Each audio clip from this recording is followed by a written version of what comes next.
Welcome to the Lending Forward podcast, brought to you by Atlantic Bay Mortgage Group.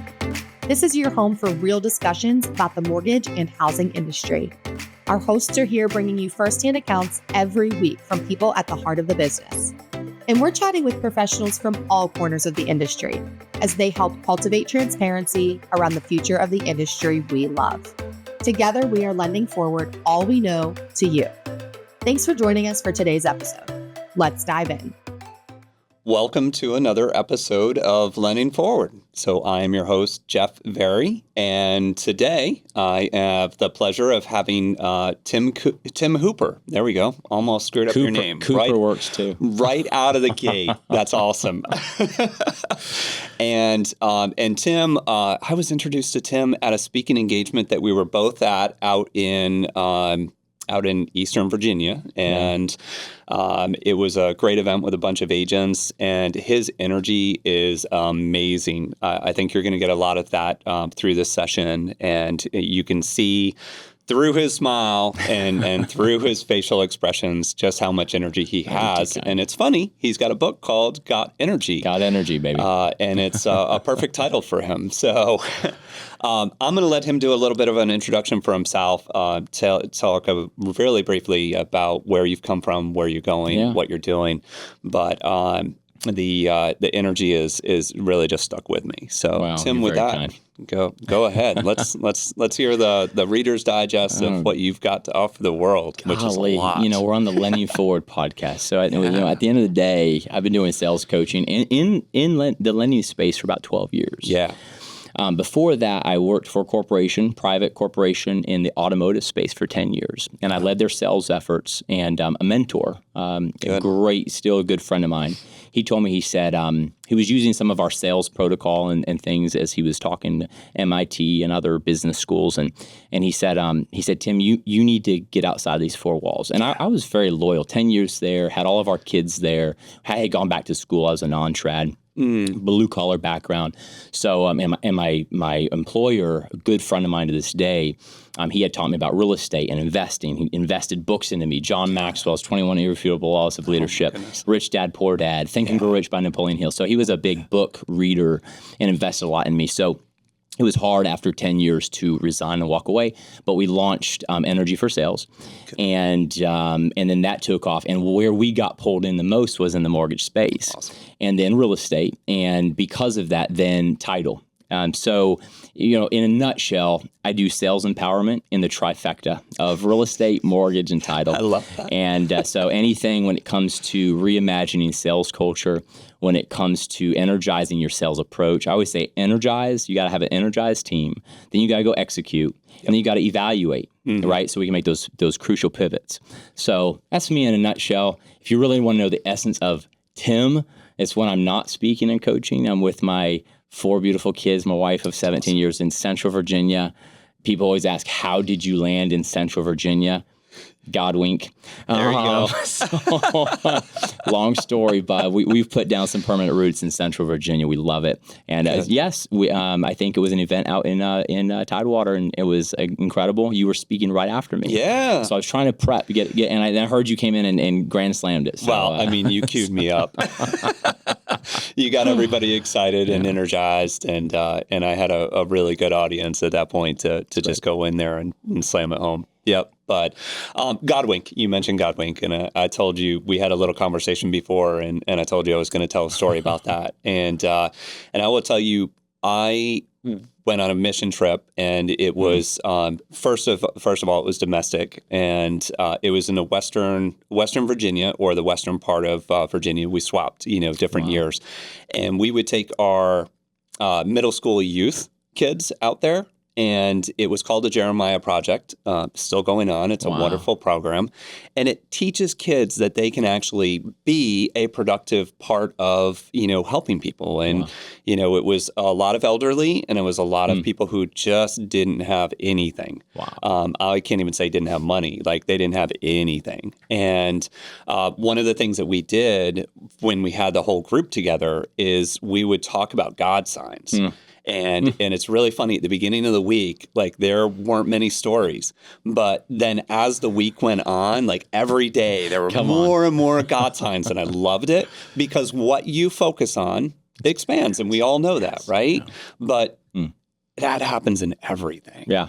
Yeah. Everything. So good, especially for this, and just being very practical here, especially for our industry. I was talking to a national player up in Rockville, Maryland, not too long ago, and he flies veterans. So he's a pilot. We were talking about airplanes before we got on here. He's a pilot, flies veterans around. So they do volunteer work, and basically he's like at the top of the charts because he says yes to everything that they need a pilot for. He loves flying, literally loves flying. But he told me, he said, Tim, anytime I start getting a bad attitude, and he leads this national company in the title and mortgage space primarily. But he said, when I start feeling grumpy, that's the word he used.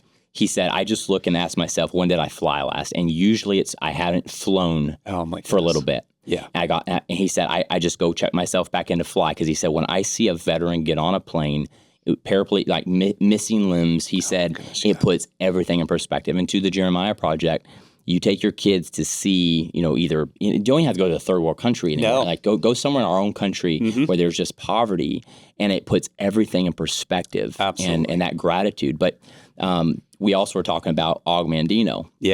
And greeting the world with love, right? Love in our eyes. And we're talking about when you have that intentionality to put something out, you're transmitting something, that love, that radiance. You're also heightening your frequency to pick up on the receiver, right? So when you put yourself in the way, and God brings those moments for your kids to be empowered, for you to be empowered, for your whole perspective on life, man, you come back to this industry, and all these headlines that we all like to talk about, and the, political stuff, the election year, all that just kind of dies down a little bit when you realize there's people that can't even put two pennies together and even hope to ever afford a home. Like, what are we complaining about? So I love that, man. You mentioned awesome. Frequency, and I love that. And and you probably listen to Ed Milet. Yes, love Ed. Love Ed. One of my favorites in the space. Yes. And he puts it all out there, and he's not afraid to be who he is. And I think knowing you the way I know you, and we've gotten to know each other since that speaking engagement. Like, I know you're that person too. You're not afraid to put yourself out there. Neither am I. I tell people it leaks out.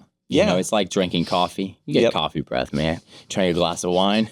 You got, everyone knows. It's like you spend a little bit of time with your creator, it's going to leak out. So it is good. But we're all called to bigger purposes, I think, sometimes than we allow ourselves to believe.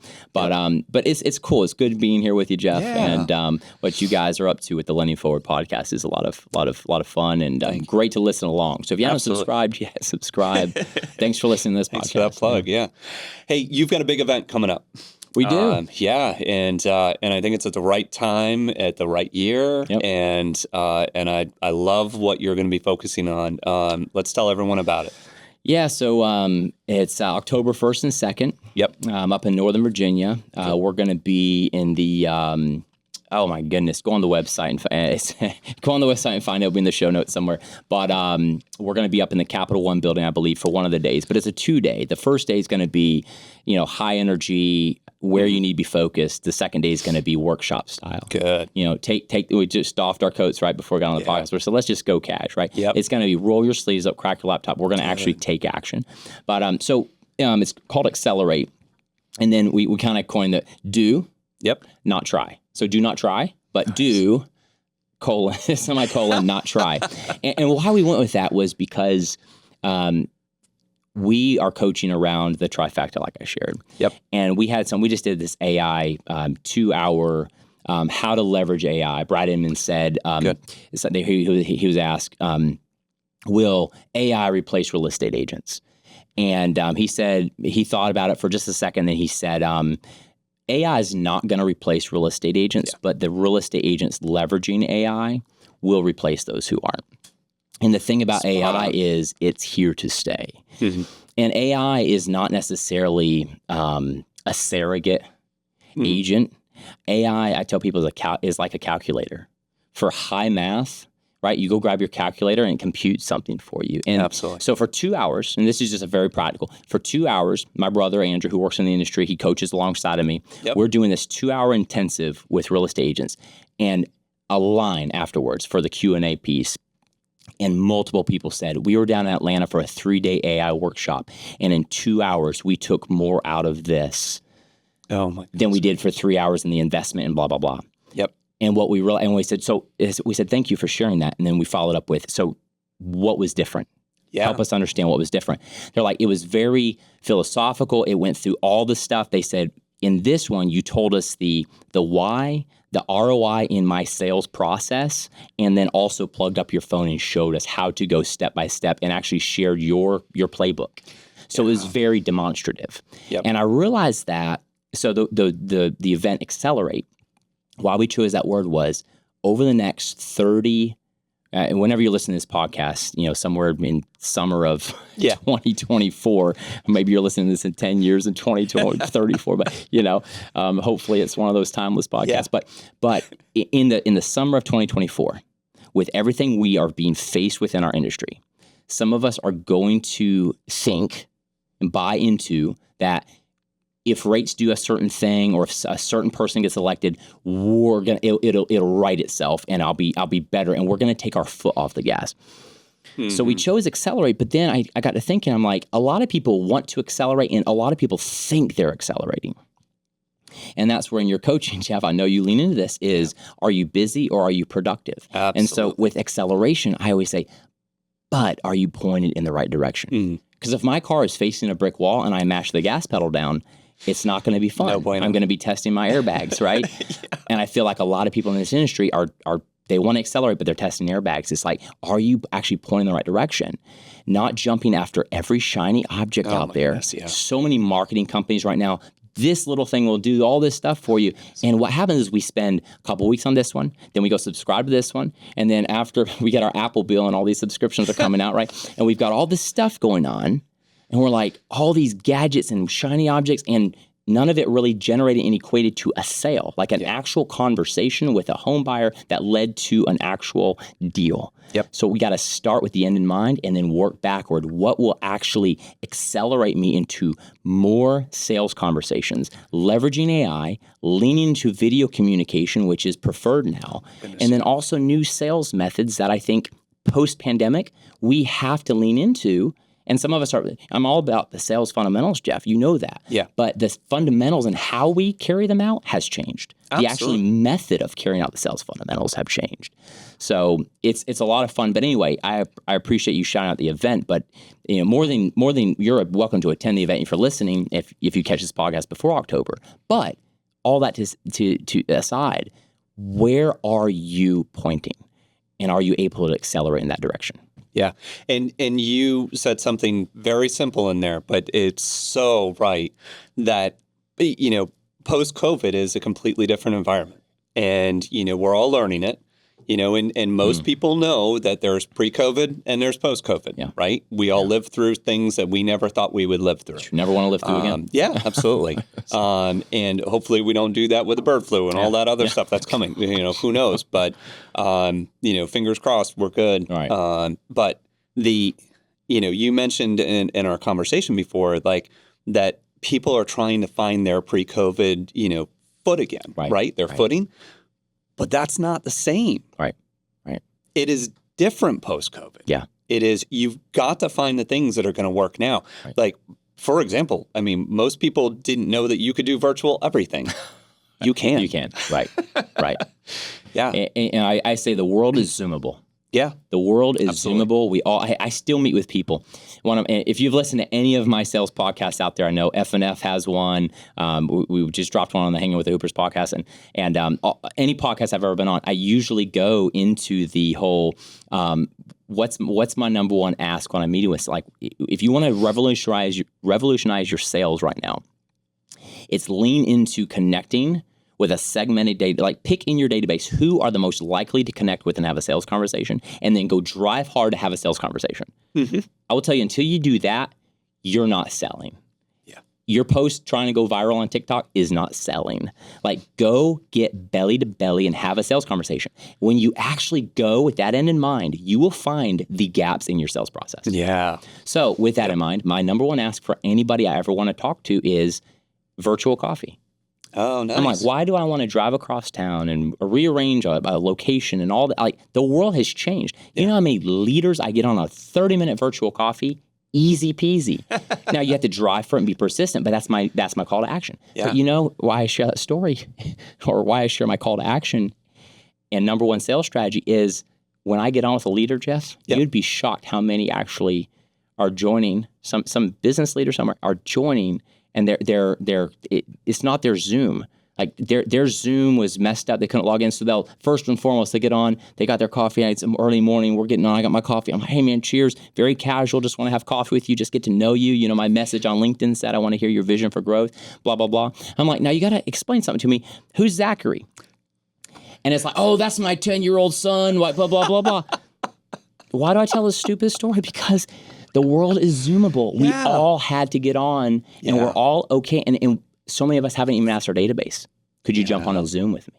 Yep. Right? And so just rethinking some of the way we can accelerate sales. But anyway, the world's Zoomable. It's changed. We always use the term new normal.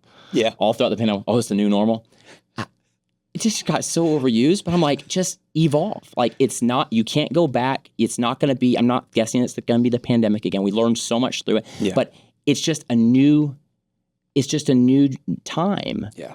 Everything is a season. It's a new time. And millennials and Gen Zs are making up the majority of your audience right now, your new home buyers. So evolve, change, lean into it.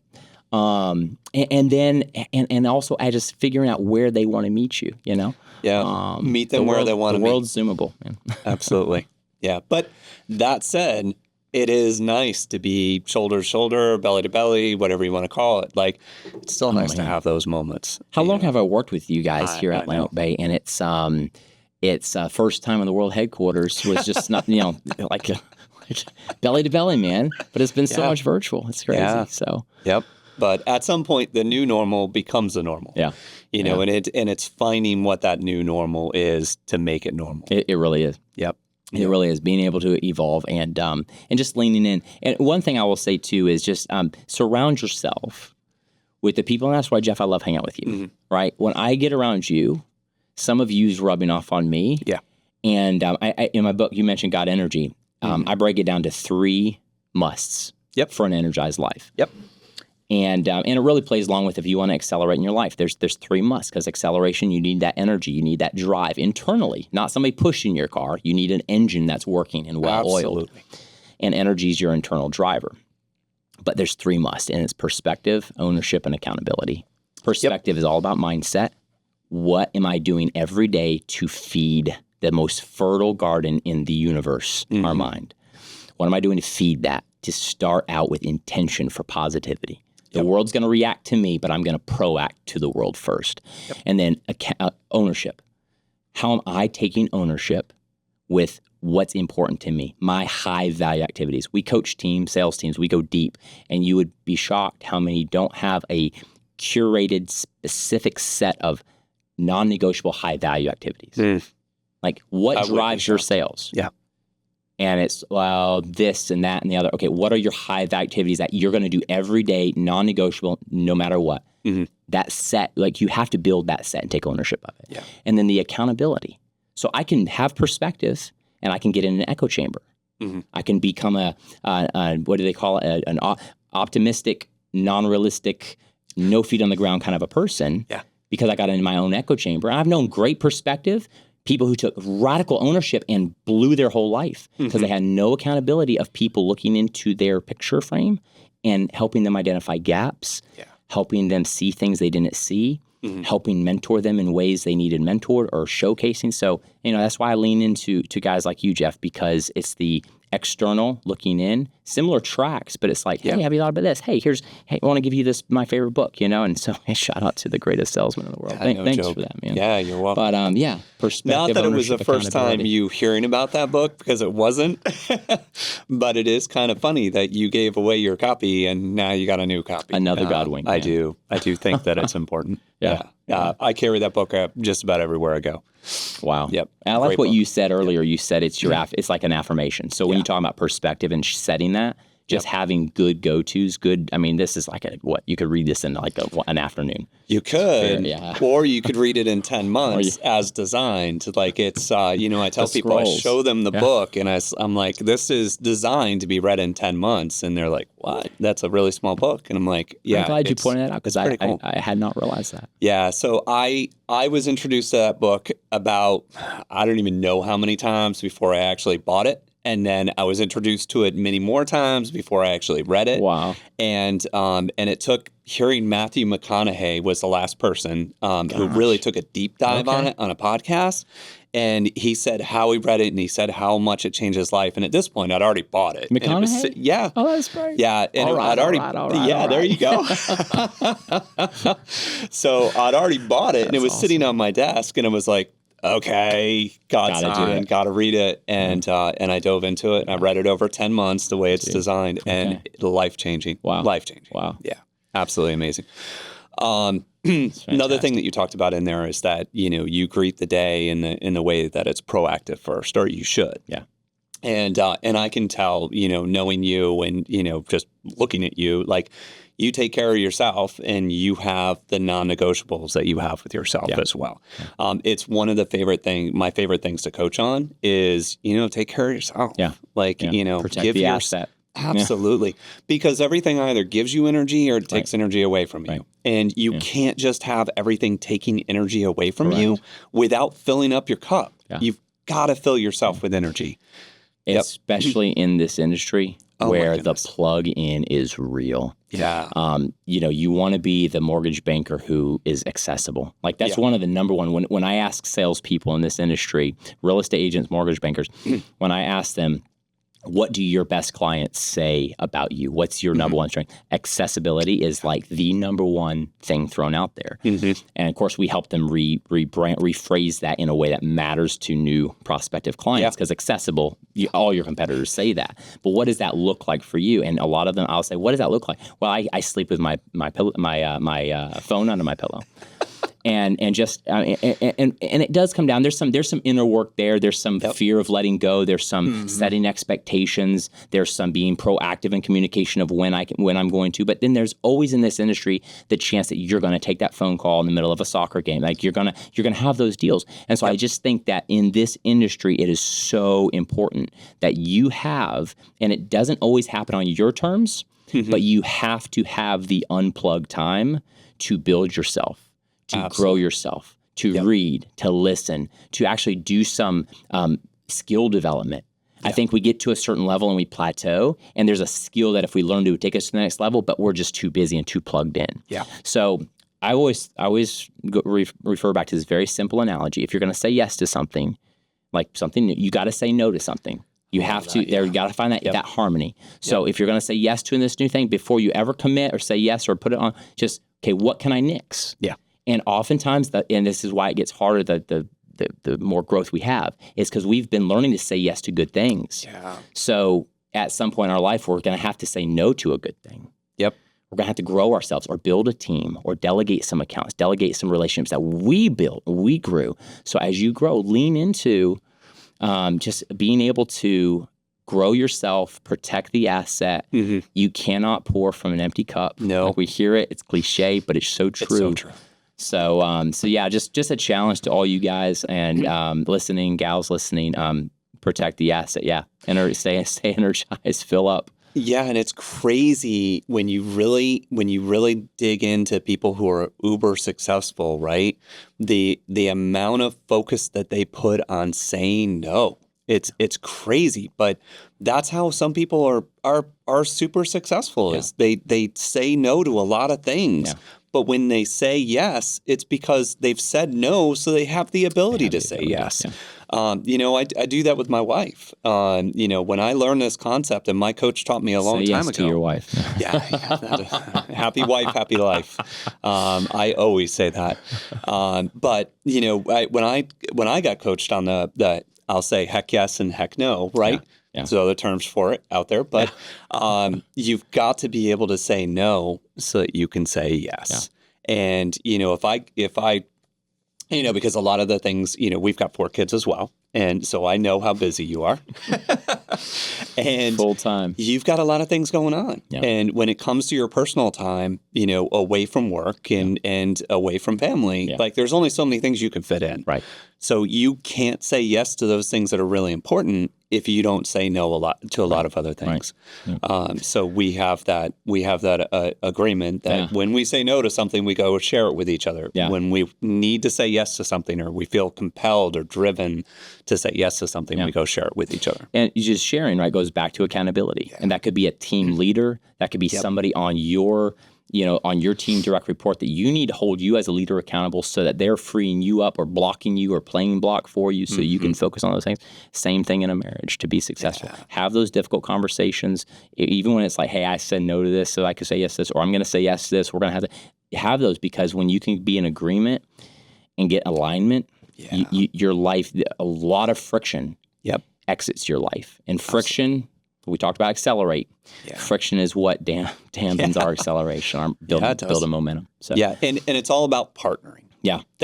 I think that's the key word. Yeah.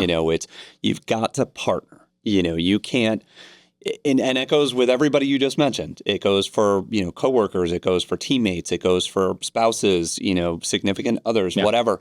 You've got to partner. Yeah. And partnering means that you're real with each other. Yeah. You're honest and you come up with ideas and you brainstorm and, you have those tough conversations. Yeah. But too many people try to avoid those.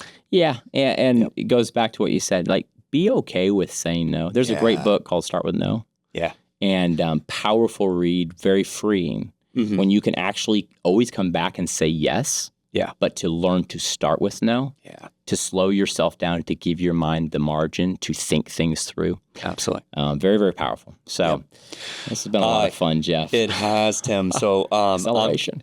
Yeah, absolutely. So we'll get the information out there about your event, and how to connect with you on social and all that. So I've got to ask you a question. It's how we end all our episodes. Yeah. And the world listening wants to know, how are you lending it forward for the rest of this year, Tim? Yeah, for sure. So my sales compadres and I, we are doubling down on the amount of education we're putting out there. Good.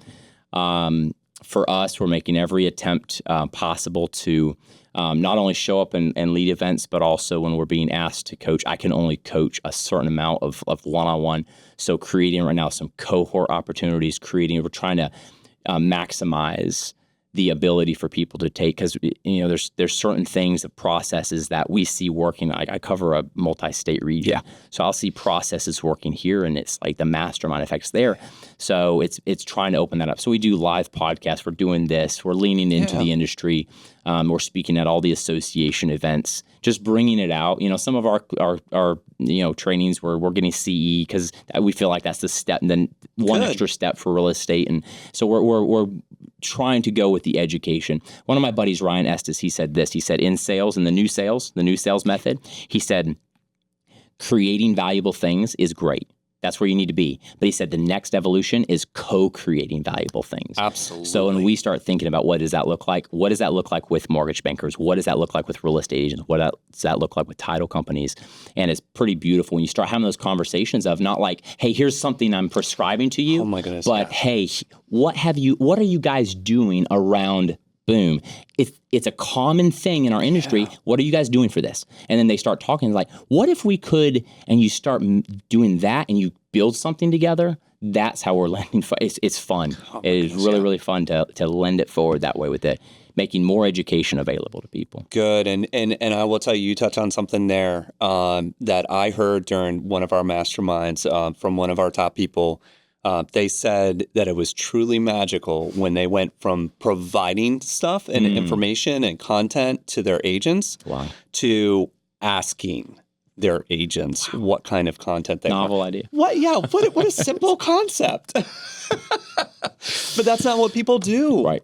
That's not what people do. Right. We like to think that we have to be the only ones and we have to take control of it. And we have to say, this is what we're giving you. This is what we're providing. Or get it so perfect before we deliver to the world. And by the time we deliver, like Seth Godin says, by the time we actually ship it, the world's done passed us by. And we're perfecting something. Perfection is the enemy of done. Yeah, it is. But I know we got to bring this plane to land. But yes, educate, to lend it forward. Co-create with those people in your industry. We all have affiliates, referral partners. Go co-create with them right now to the home buyer, the consumer's best interest. Absolutely. If we'll get really focused on that, we'll lend it forward well. Well said. Tim, thank you so much. Jeff, I can't thank you enough for doing this and being here and sharing your energy and keep on doing that with the world. The world needs it. Yeah. Thank you. You too. Thank you. Thanks again for tuning into today's episode of the Lending Forward podcast. Be sure to subscribe to our channel, follow us on Instagram @LendingForward, on YouTube and LinkedIn. Tune in next week for another new episode and go lend something forward today. Atlantic Bay Mortgage Group, LLC, NMLS number 72043, NMLSconsumeraccess.org is an equal opportunity lender and employer. Located at 600 Lynn Haven Parkway, Suite 100, Virginia Beach, Virginia 23452.